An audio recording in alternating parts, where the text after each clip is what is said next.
made for an interesting Saturday night. I never actually left. Got up Sunday. Of course, there was no flights out on Sunday because the airline doesn't have any direct flights to Denver on Sundays. And so I had to wait till Monday night. And when I got there on Monday night, there was a baggage handler strike for the airline I was flying in Denver. And so all the flights coming from Denver arrived at the airport with no luggage.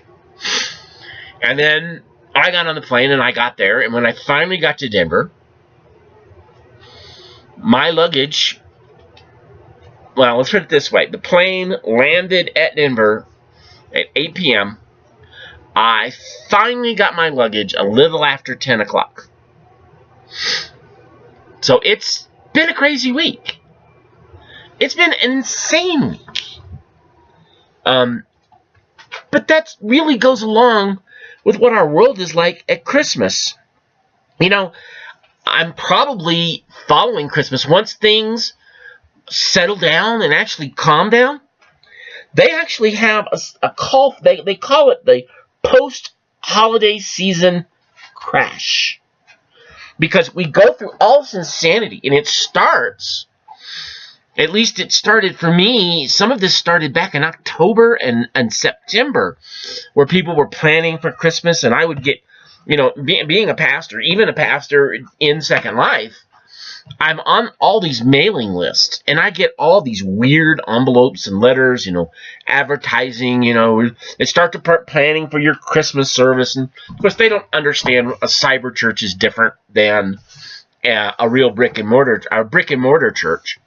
But a cyber church all church is a group of members meeting to serve God. And so back in September, I'm getting mailings about getting ready for my service and how we're going to do outreach and promoting music and promoting activities and all this other stuff that they're just pushing and pushing and pushing. And I get it constantly. My email that I use, I get all sorts of weird stuff, and it's not as, and I've seen it come into brick and mortar churches too. I still remember getting this mailer thing you get when you're in ministry.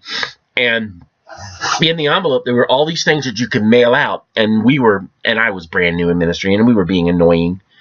And me and the youth pastor and the minister of music filled out our pastor's name on all these little postcards and mailed it in for him.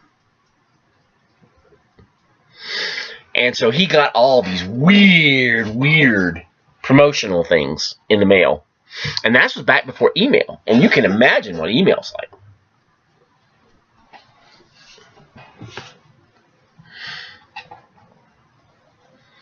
Well, thank you, Bella. I haven't checked my email for Christmas cards today, but I appreciate that. I think I remember getting a Christmas card.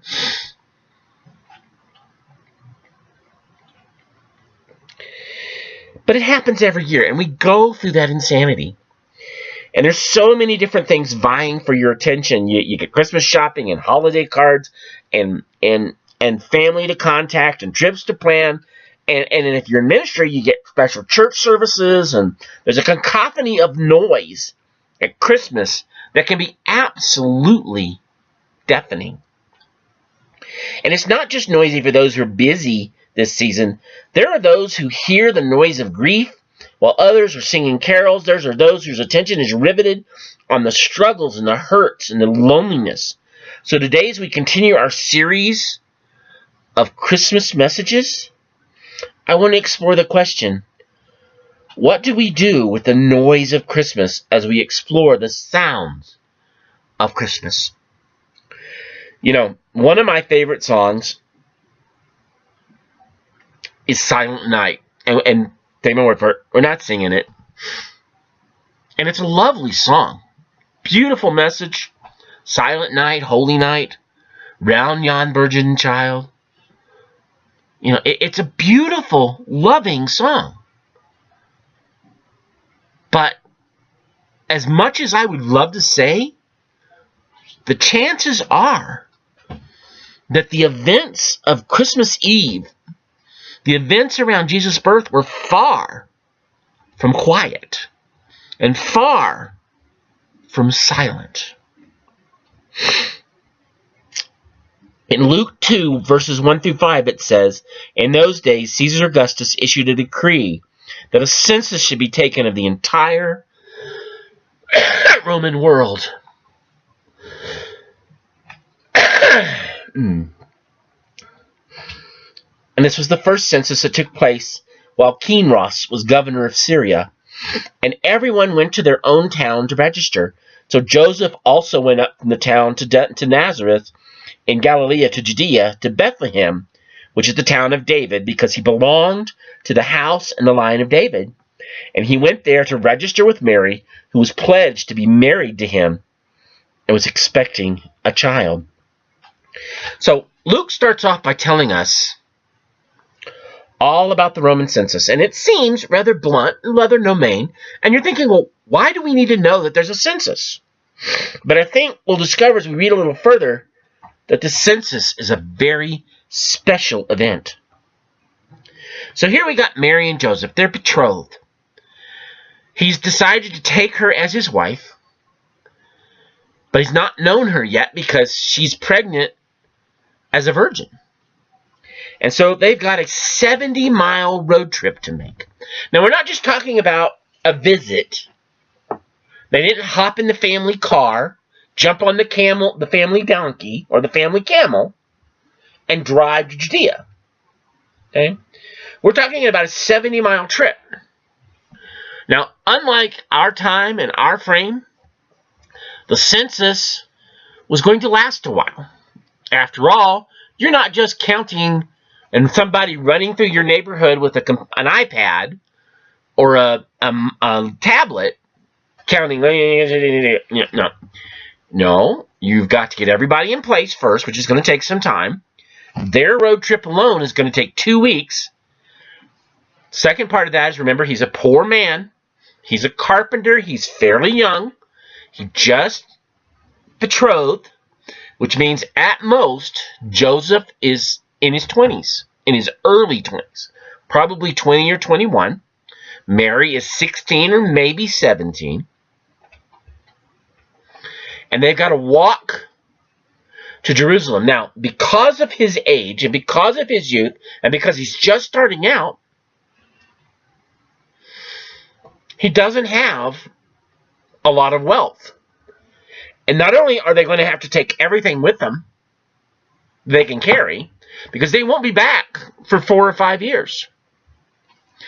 We're not just talking about a trip to Jerusalem, to Judea, folks. We're not just talking about a 2-week visit, stay at the local Holiday Inn.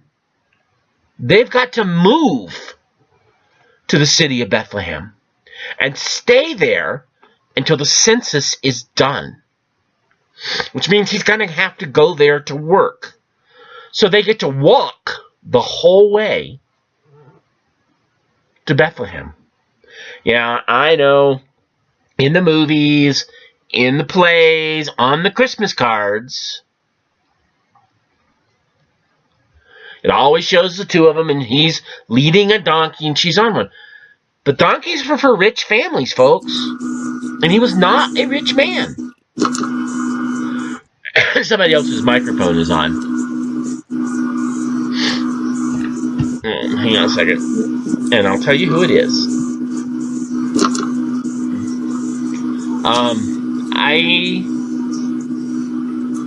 Your mic is on. Thank you. So, they've got to travel to Judea. And they're doing all this, and unlikely they went alone, because there were bandits. And you're right, they're traveling through wilderness and through the desert on roads. Imali, your microphone is on.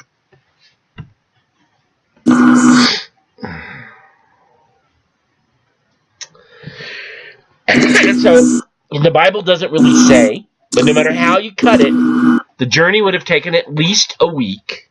And oh, by the way, Mary's pregnant, and she's due any moment.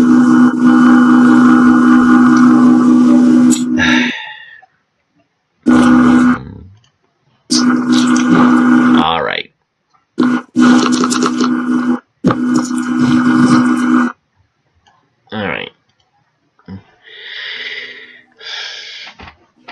Yeah, his microphone is still on, and I doesn't seem to be noticing it when I say anything to him. So as you read the story with me, I want you to consider you're shuffling your tired feet. You don't really want to go, and you're making your way to Bethlehem. Do you hear what I hear? Because the reality is the Roman census that led to Joseph and Mary moving to Bethlehem would mean that the prophecy about the coming Messiah would be fulfilled in Jesus. You see, that's one of the main prophecies, is that he would be born in Bethlehem. It also says that he would come out of Nazareth. But he would be born in Bethlehem. And so the very thing that says that he will be born in Bethlehem. So God's got to get them there. They live in Nazareth. They live in Galilee. And they've got to go to Bethlehem. And so God arranges the Roman Empire. I mean, that's pretty big scale there, folks. To make sure that Joseph and Mary are where they need to be when Jesus is born. Let me explain. Without this journey to Bethlehem, Jesus would have been born in Nazareth. And that's not a problem unless you consider that long ago, prophets foretold the Messiah would be born in Bethlehem. Micah 5:2, for you, Bethlehem, though you are small among the clans of Judah, out of you will come for me, the one who will be ruler over Israel, whose origins are from of old, from ancient times. In fact, we know that God chose to send Jesus before the foundations of the earth. You realize that he never created us. He created us at the point where he knew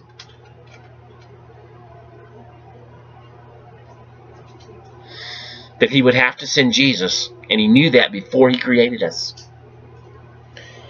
So, the prophecy was given 700 years before Jesus' birth. And here it is on record, the Messiah will be born in Bethlehem. In fact, it's one of a dozen concerning the details of his birth that point to Jesus as the Christ. And without this trip, without Caesar's desire to generate more taxes, Jesus would have been born in the wrong place. Jesus would have been failed one of the tests of the Messiah. And Jesus is the only person who fulfilled every last prophecy about him in the Old Testament. You know, there's over 300 prophecies in the Old Testament. 300, folks. And Jesus fulfilled every single one of them with his birth, his life, and his death, and his resurrection. Every last one of those prophecies was fulfilled in him. That's an astronomical odds if it was just coincidence. And since I know it wasn't coincidence, it's because he was who he said he was. That's the only reason that he fulfills every single prophecy. You know that the odds of somebody just fulfilling 8 of them, just 8 of them, it's so astronomically high that I can't even get my mind around the number. I mean, some of you have been here before, you've heard me say this. The odds of doing that, of fulfilling just 8 of the prophecies, and you're not the Messiah, is the same as if I took a silver dollar and painted it red and covered the entire state of Texas 1 feet deep with silver dollars and buried that red silver dollar in the mix of all that somewhere, blindfolded you, took you up on a helicopter, flew you around the state a couple times, and then told you to tell us where to land. And the minute we landed, you reached down and grabbed that red silver coin the first try. There's your odds. And Jesus didn't just fulfill 8 of them, he fulfilled all 300 of them perfectly. But see, what's amazing about all this is that God used the mundane to perform the miraculous, to fulfill prophecy. Do you realize that he took the Roman Empire, helped it, and arranged it so that it conquered the world, so that it built roads, so that it spread the Greek language, so that it knew most of the civilized world, and then put it in the heart of that Roman emperor to call for a census. Notice it says back there it was the first census. It was the first census they ever conducted. Isn't that an amazing coincidence? And that census meant that Mary and Joseph went to Bethlehem. I marvel at the fact that God uses the mundane to perform the miraculous. And does anyone else find it ironic that this prophecy was fulfilled through the actions of a pagan nation? God used Rome to fulfill this prophecy of the Messiah being born in Bethlehem. God can use the decision and actions of those who are not under control to fulfill his purposes. This moment, this birth, is one of the focal points in the history of the world. It is everything God has been doing through Genesis all the way up to the New Testament, preparing for the coming of his Son. The reason he chose Israel as his chosen people was because that's where he intended to send his Messiah. The reason he saved Moses, the reason he retrieved his people from Egypt and brought them across the Red Sea and took them into the Promised Land, was because that was all part of the plan leading up to the birth of Jesus Christ. Jesus Christ is the focal point in history. In that birth, in that narrative, I want you to see this. We can see that God is still guiding history for his purposes. God guides history and nations and people for his cause, whether they are believers or not. God is still involved in the activity of this world. That's called sovereignty, and that's God's ultimate reign. You know, I live in the United States, and we just went through a horrible election. And I hear people talk about, well, we need to get back to our Christian roots, how the founding fathers, and a lot of that's true, and a lot of our history they're trying to wipe clean. And I would love to see America turn back to its Christian heritage. But we can't forget that God still uses even pagan nations to fulfill his plans. And I'm not excusing our drift, and I'm saying that even the United States goes completely secular, though.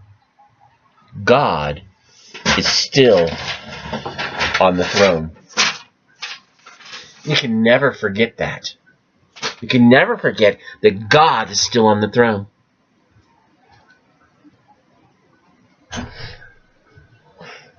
God is still there, working, guiding, leading, fulfilling his plans through us and for his purpose. And even if it drives the church underground and we're no longer able to openly worship,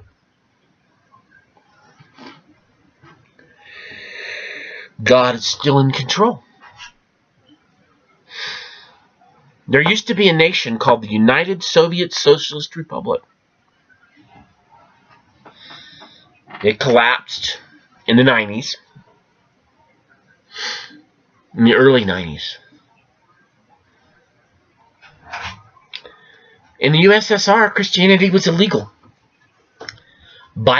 Possession of Bible was death penalty, or a one-way trip to Siberia to work in the salt mines. And yet, in its heyday,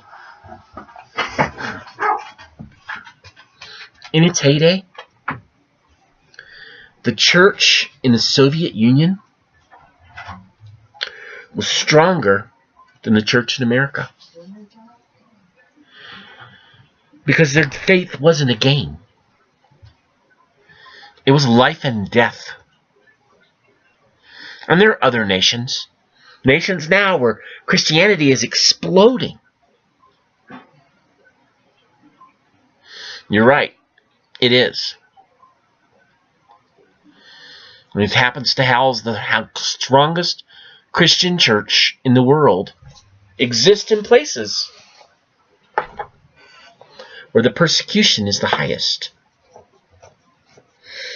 I've been reading a book called The Insanity of Obedience. And in that book he points out that they don't even see Their faith is that spectacular. They're hunted and persecuted and driven and executed for their faith and arrested for having Bibles, and they see nothing about it. Oh, why is that so special? We're just serving God.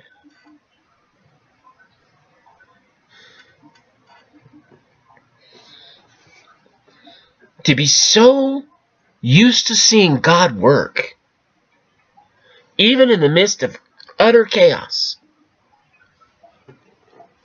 is just something the America has forgotten. Oh, we were that way at one time. We came within a hair's breadth of losing the American Revolution. You ever want to read some very interesting history, go back and read some of our founding fathers' actual literature. And I'm not talking about the stuff you find in our history book today. I'm going to actually go back and read what they wrote. First-hand accounts. You'll be absolutely amazed at what we've tried to wipe out of our history. There you go. He takes Bibles to his family in Pakistan. Do you know that there's a large Christian church in Iran and Iraq? Nobody talks about them, but they're there. They've been there over 1,000 years. They can date their origins all the way back to the spread of the original gospel before the fall of Rome. And they bravely share their faith in a world where it is illegal to be a Christian. It's illegal to share the gospel. It's illegal to own a Bible.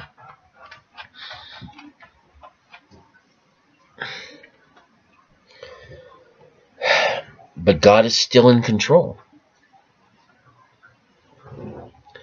God is still in control. And so Luke goes on in verse 6 to tell us that Mary and Joseph finally reach Bethlehem. And while they're there in Bethlehem, the time came for the baby to be born, and she gave birth to her firstborn son, and she wrapped him in clothes and wrapped him in a manger and placed him in a manger because there was no guest room available for them. Now, I'm going to let you in on a little something that I came across a couple years ago. I know in our Western culture, if you go to a town, I don't care how small it is, there's always some kind of hotel, right? No, it wasn't a Hotel 6. As a matter of fact, Bethlehem was a 2-horse town. It was this little dinky place. They were always grouped with Jerusalem because they were basically a suburb of Jerusalem. Little tiny place. There wasn't a Hotel Jerusalem, and there wasn't a Hotel Bethlehem. So I know in our Christmas pageants, well, they go to the inn, and the inn says, oh, no, there's no room. Because all these people are here for the... But people wouldn't be coming there for just a night or two. Remember, the census is going to take 3-4 years. So where do you go? When you're going to a town where your ancestors are from, you go to your family, folks. And that's the culture. So they go to the family ancestral home, who would have put them up because they're relatives. And they would have had this giant guest room that everybody would sleep in while they hunted for a place to live, to stay, while they were doing the census, while they waited to be counted. And so, can you picture this? Here you're in this room with maybe 100 or 50 people, and you've got a wife, and she's giving birth. You really want to do that with 150 people lying around?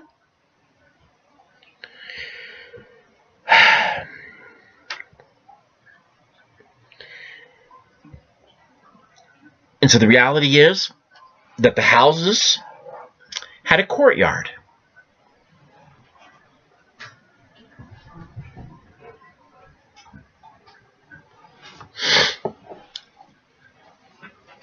Well, in our country, it's because the Constitution requires it every 10 years. Because it decides on how many House of Representatives members you have, and how many members of the Senate and all that stuff. It decides on our government structure. It was written in the U.S. Constitution 200 years ago. That's why it happens in the United States. I can begin to tell you why it happens in other countries. But here's the reality. So they have this courtyard, and everything takes place in the courtyard in the day. And so there's a cavern. Hey guys, I got two dogs in here fighting over rawhide. Sorry about that. And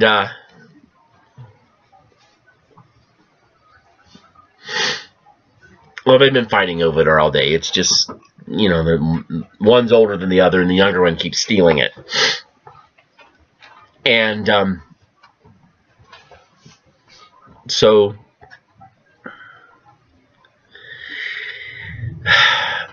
there's a cave as part of the household where they kind of have their pantry, and that's also the stable for all their animals. And so it was an ideal place to go for Mary to have the baby. Now, I'm going to tell you a little secret, guys. I've never had a child. I've never been a parent, unless you count my dog. But have you noticed there's a problem with the story? Or the way we present it? You see, here's the way we see it in most things. We've got this beautifully clean, immaculate manger. Right? There's some highly clean donkeys and some highly clean camels, and everybody's milling about. And you hear this peace and quiet. And it's so gentle. And so everybody break out singing while Mary's having the baby. Silent night, holy night. Yeah, right, guys. I have never been at a birth, but I have friends who have been. And I'm going to let you a little secret. Birth is messy. Birth is loud. Birth is painful. If I were to drag my fiance in here and say, describe what birth was like, I promise you she would not say, well, the choir was around singing, Silent Night, Holy Night. It was not a silent night. We pretty it up. I mean, in the manger scenes, when we do the pageants and all that stuff, it all comes and Jesus kind of pops up and he's done. Yeah, I like that. Carol Burnett describes labor pains like, take your bottom lip and stretch it over your head.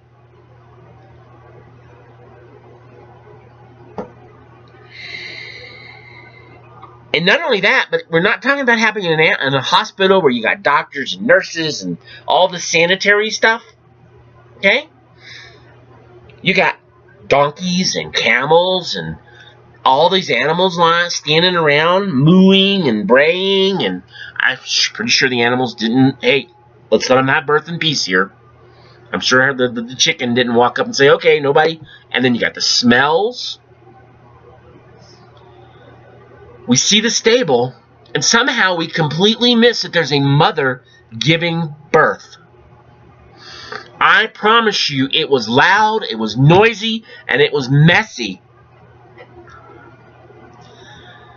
The birth of the baby is something miraculous, and it is marvelous, but I will tell you right now, the delivery room is anything but peace and quiet. Needless to say, there was groaning and panting and cries of anguish, and I think about this and I marvel. Why? Because the process of birth was cursed by sin when Adam and Eve disobeyed God in the garden. Genesis 3:16, the woman, he said, I will make your pains in childbearing very severe. With painful labor, you'll give birth to children. Now, you think about, well, why are you marveling at that? Here's why I marvel at that. Here's why. I marvel that the God in heaven chose to place himself in that sin-cursed process.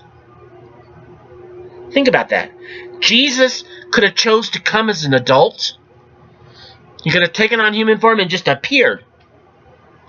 I would have gotten some people's attention. This guy just pops up. But what does he do? Guys, he spent 9 months in Mary's womb and he came out. Just like the rest of us did. He was born just like I was. He was born, actually, he was probably a lot more worse than I was.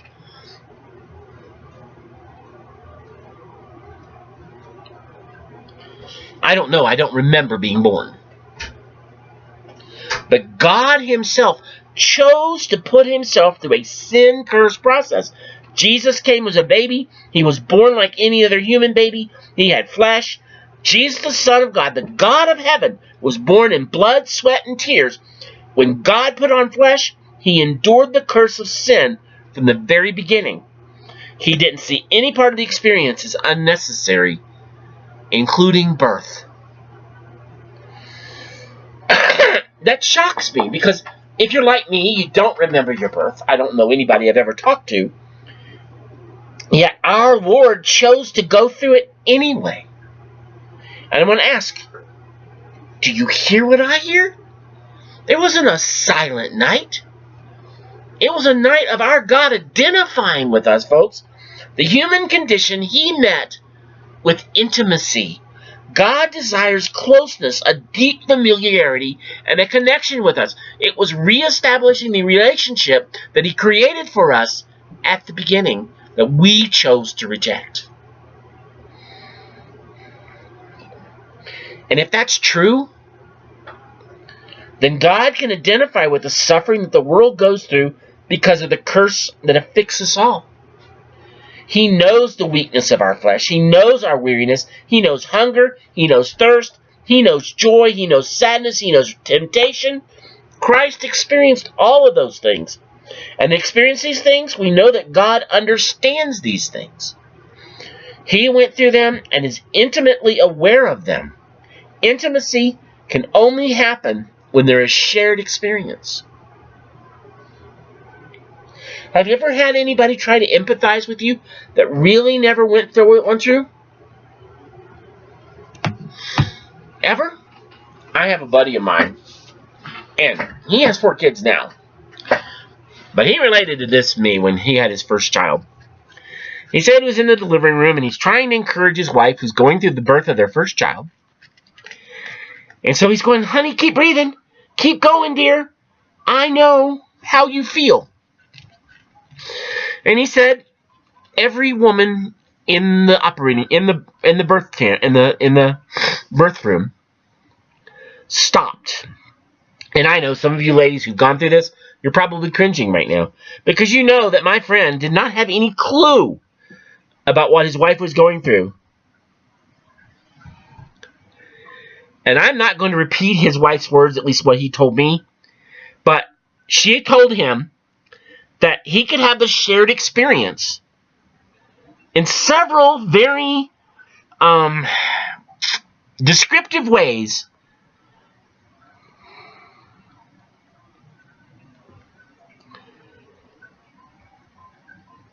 through an application of the hospital room door.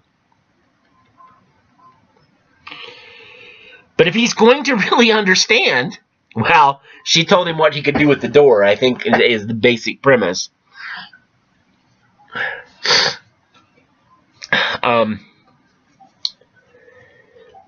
She wanted him to have that shared experience.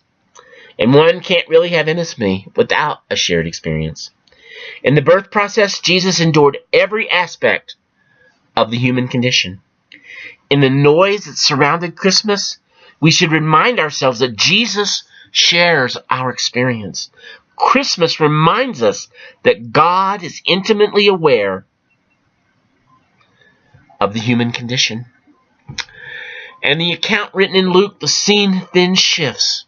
We jump to Luke 2:8. And there were shepherds living out in the fields nearby, keeping watch over their flocks at night.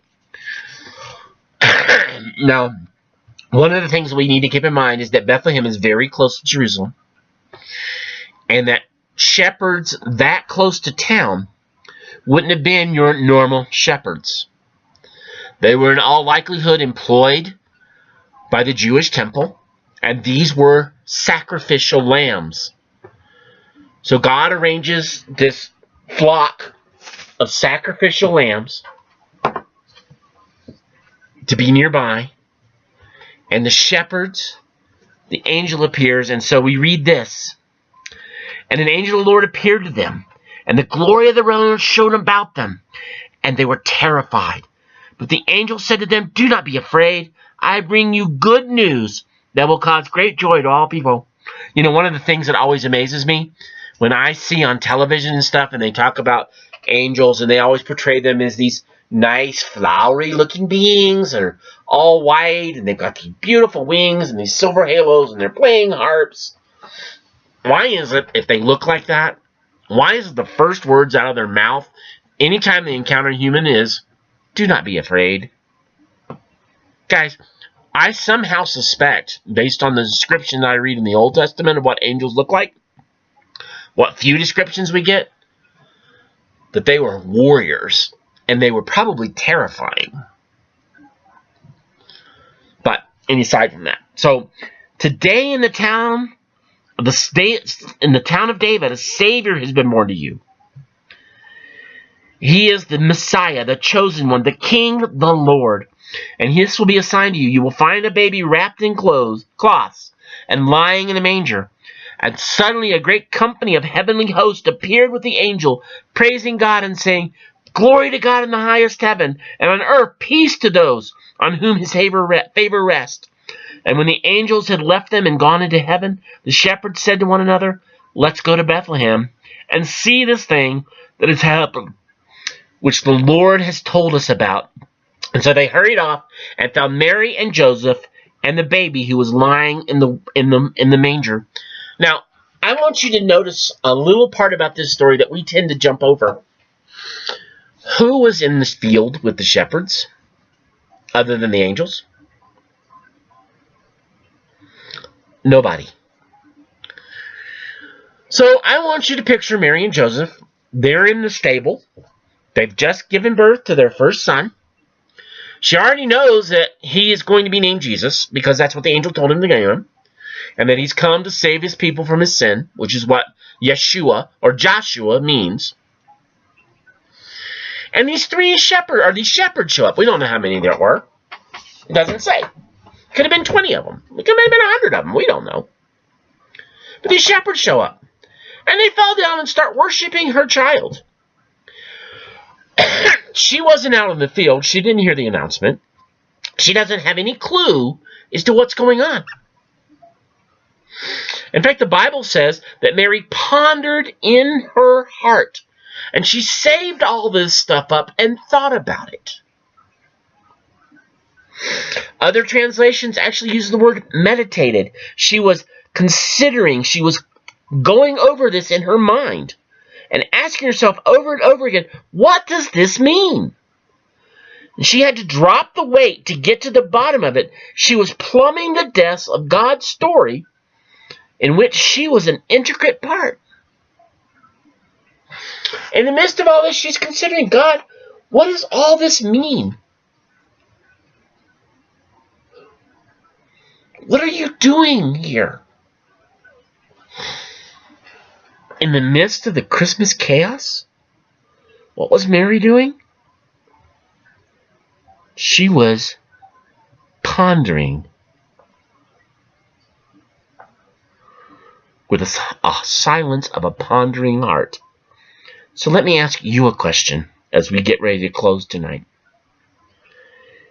In the business of the season, how often have you stopped to ponder the depths of the Christmas story? How often do you find a quiet place to meditate, to think, to have a conversation in our heads about the significance of Christ's birth? How often do we help our children study the depths of the story, not just the surface? How often do we meditate on God's story, especially at Christmas? How often do we silence our hearts, silence the chaos around us, to ponder? The challenge I leave you with tonight is this. Take time to listen to God's voice this Christmas. Take time to hear how God loves you and me. Take time in silence to marvel how God intimately involved himself and stepped into history and guided history for his purpose. and that God avoided nothing to establish that intimate connection with you. As we close tonight, we're going to play the song